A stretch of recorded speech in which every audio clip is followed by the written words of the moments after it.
Greetings to everyone. So, in today's class, we are going to discuss about compression member. Okay.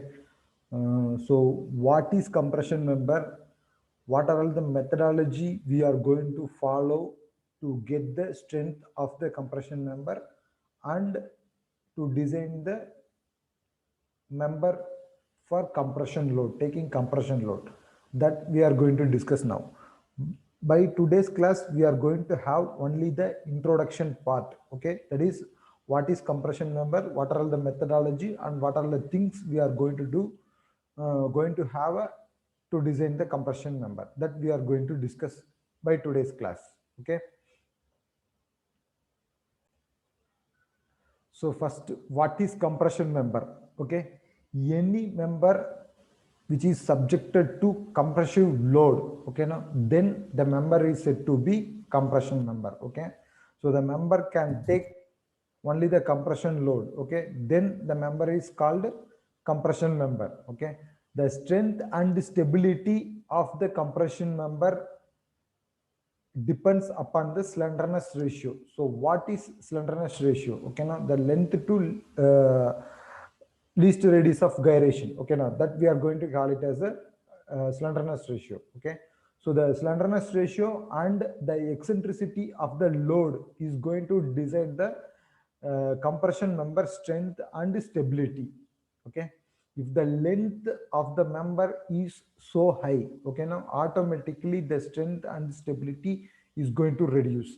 Similarly, the eccentricity of the load will create the moment.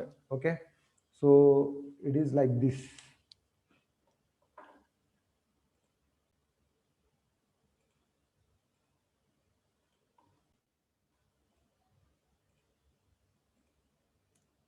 So here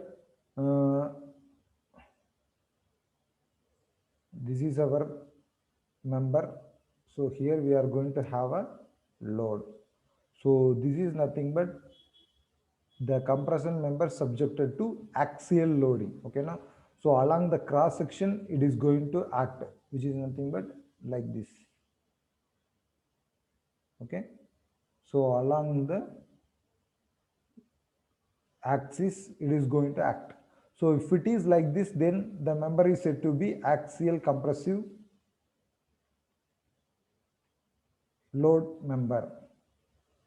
Okay, similar way, if the load is located at either here or here, so I'll change the color. So either here or here it is going to act, then it is termed as eccentricity. Okay, so because of this eccentricity we can get, so instead of axial it is going to be act here. Okay, now so this is nothing but eccentricity E. So because of this eccentricity we can get the moment M. So the moment M is equal to P into E. Okay, so because of these reasons, okay, the strength and stability of the member is going to get changed. Okay, so according to that our design is to satisfy. Okay, so let us move on to the introduction topic again.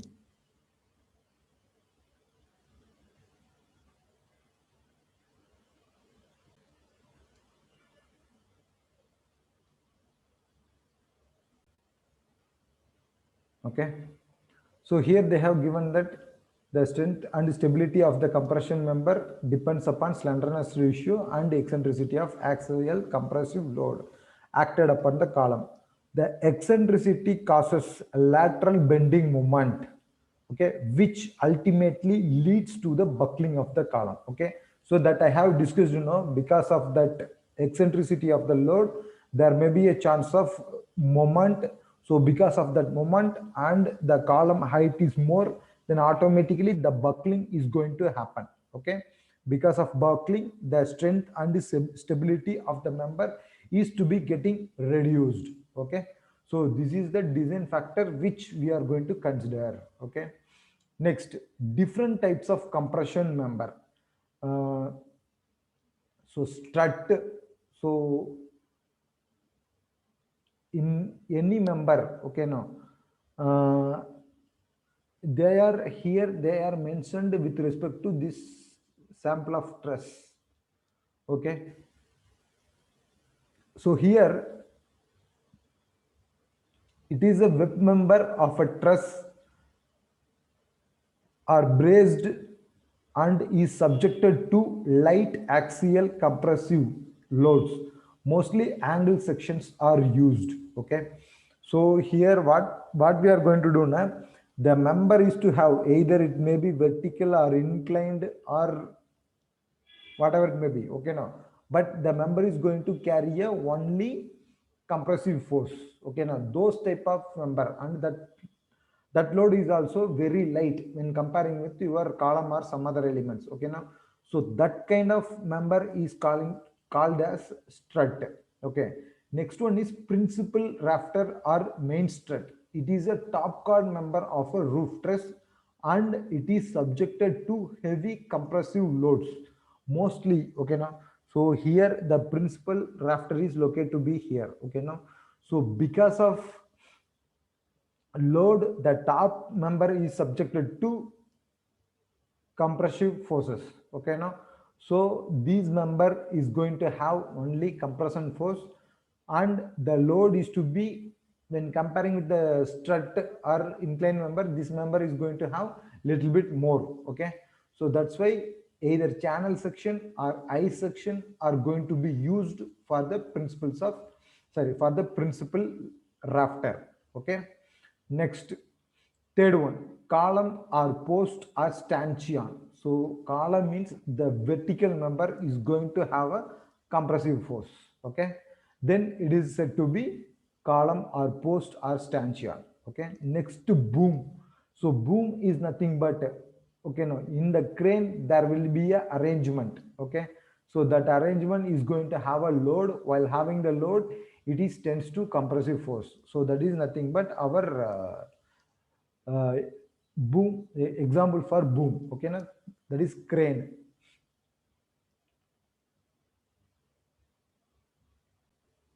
So here it is our crane. So the tower crane, so think that. Okay, now while taking the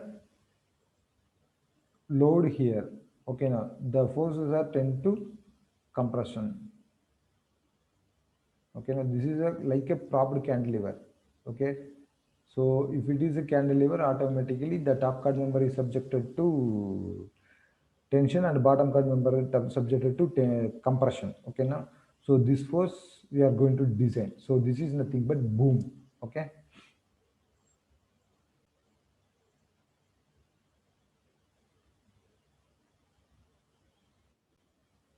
so these are all the general forms of compression members. Okay, like strut, principal rafter, then column or post or stanchion, then fourth one is nothing but boom. Okay, these are the four category of our compression member. Next one, general failure mode of the compression members. Okay, so short column subjected to pure compression failure. Okay, now long column subjected to bending or buckling failure. Okay, then medium or moderate column. Okay, now that is nothing but between the, it can have both either compression or buckling failure. Okay, because of its geometric nature. Okay, now how they are going to classify short column, long column and medium column, okay, or intermediate column. So it is purely based on the slenderness ratio factor. Okay, so slenderness ratio is less than 30, then the column is said to be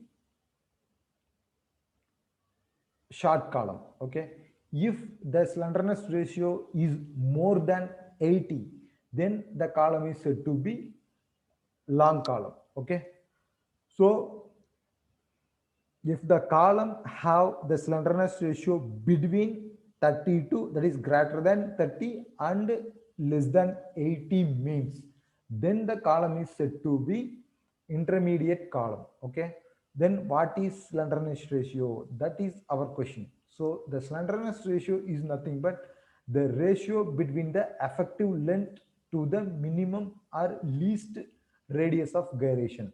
So L effective divided by least radius of gyration, that is K value. Okay, now K, or we can call it as the RYY or REZZ. Okay, so among them which one is least, that we are going to take.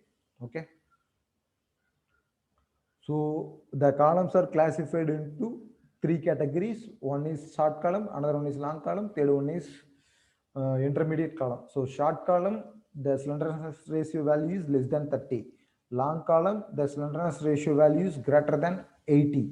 If it is between 30 to 80, then the column is said to be intermediate column. Okay, the failure of short column is pure compression. The failure of long column is due to buckling or bending. Okay, and the failure of intermediate column becomes either buckling or bending or compression failure. Okay, now so it can have any one of them.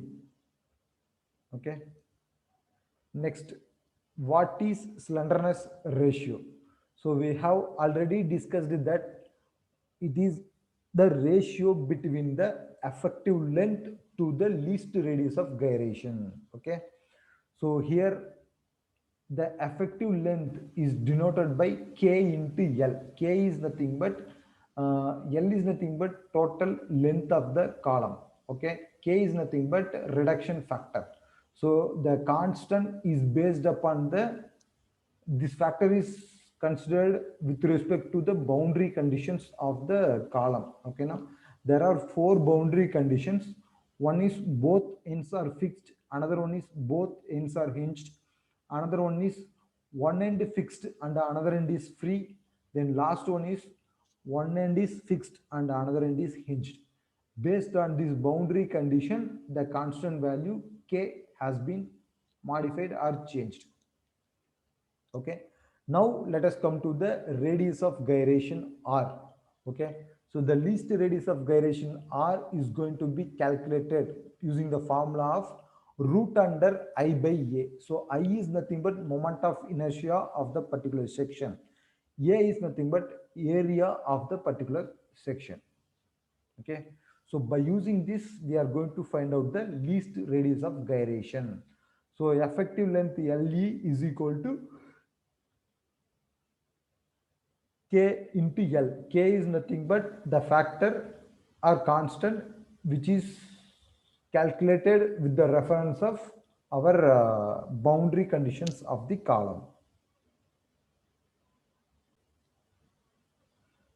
So in IS 800 2007, table number 11, page number 45, okay, shows the effective length of the compression members.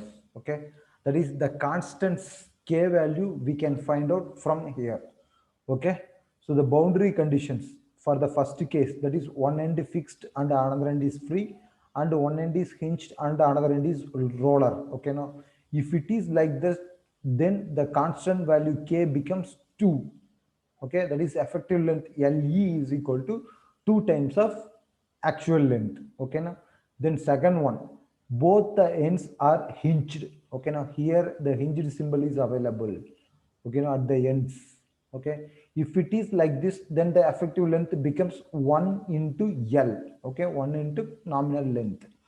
Next one is one end fixed and another end is roller. Okay, now if it is like this, then our effective length becomes 1.2 times of nominal length. Okay, and one end fixed, another end is hinged. Okay, now then the effective length becomes 0.8 times of length.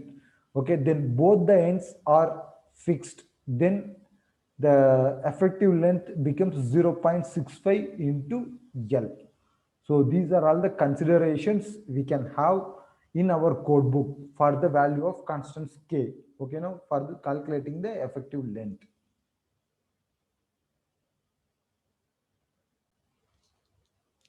Okay, next we should move on to the concern, that is our buckling class. Okay, so here we are having buckling class based on the cross section of the column. Okay, so here they have given that h by b1, okay, which is, sorry, bf, that is breadth of flange divided by h divided by bf should be greater than 1.2, and thickness of flange should be less than or equal to 40 mm. Then the buckling class about zz axis and yy axis. Okay, now whichever is least, based on that we can find the buckling class a comma b. Okay, similarly next, h by bf should be 40 mm or less than or equal to tf. Okay, so if I am going to classify here a comma b comma b comma c. Okay, now so based on that we can have different section. This is rolled eye section, this is for welded eye section, then hollow section. Okay, next welded box section, next channel, angle, T and solid sections, then built up members. So based on these sections, the buckling classes we can have. So why we are going to calculate these buckling classes? Okay, now so based on this buckling class we are going to find out the slenderness ratio value.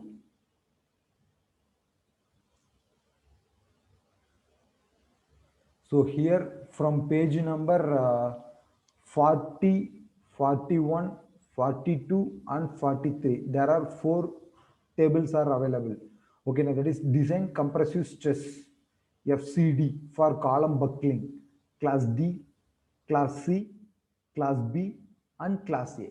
So if we need design compressive stress FCD, then we must know the value of the buckling class. Okay, now based on the buckling class value, we are going to have the slenderness ratio, that is KL by R value. Okay, now so based on the slenderness value we are going to get the FCD values. Okay, that is design compressive stress values. So from the design compressive stress value we are going to find out the design strength of the compressive member. So here the formula, P should be less than or equal to PD. So P is nothing but the actual load acting on the compression member. Okay, PD is nothing but how much capability the section is have. Okay, that is design strength of the member. So always the design strength of the member is greater than the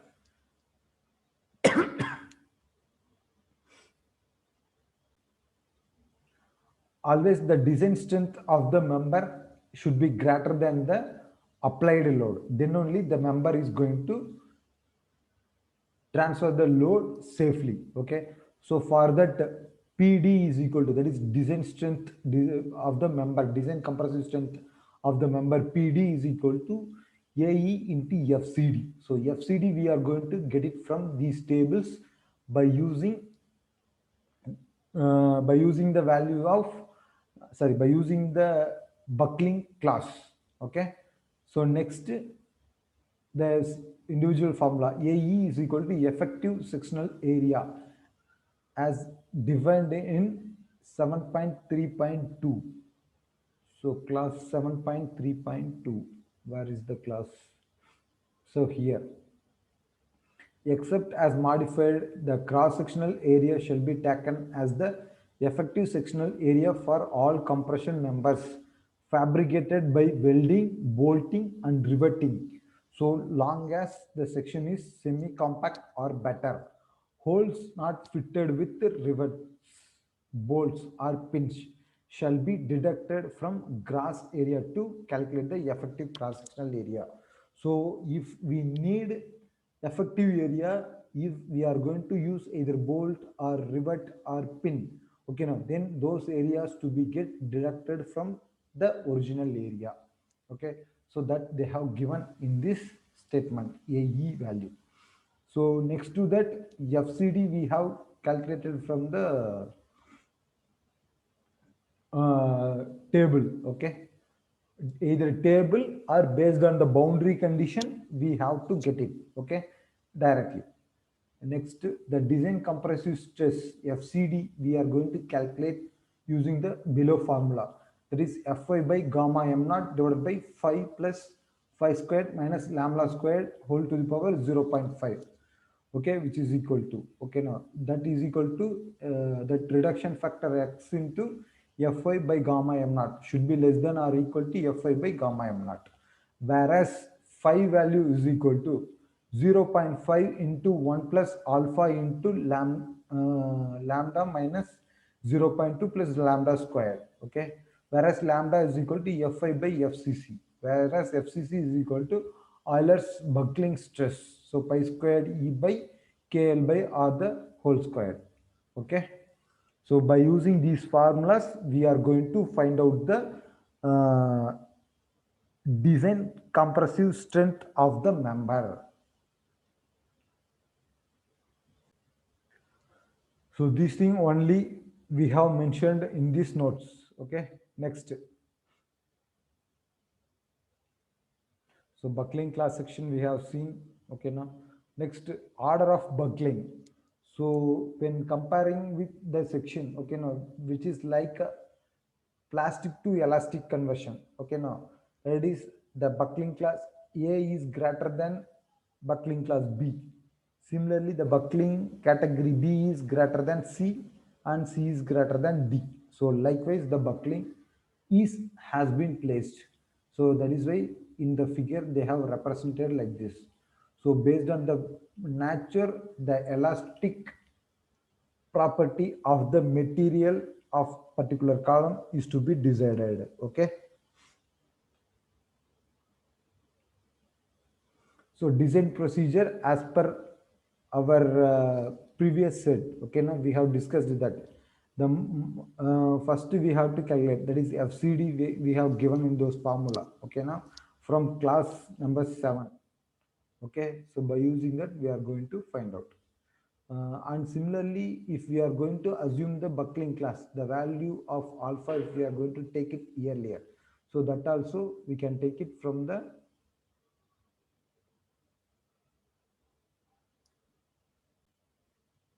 table number 7. Okay, buckling class they have given, that is called imperfection factor alpha. So based on the buckling class we are going to design these values. So see here, for buckling class A, the alpha value is becomes 0.21. Okay, now for buckling class D, the value is becomes 0.76. That's why the stiffness of the member is going to increase when the buckling class goes from A to D. Okay.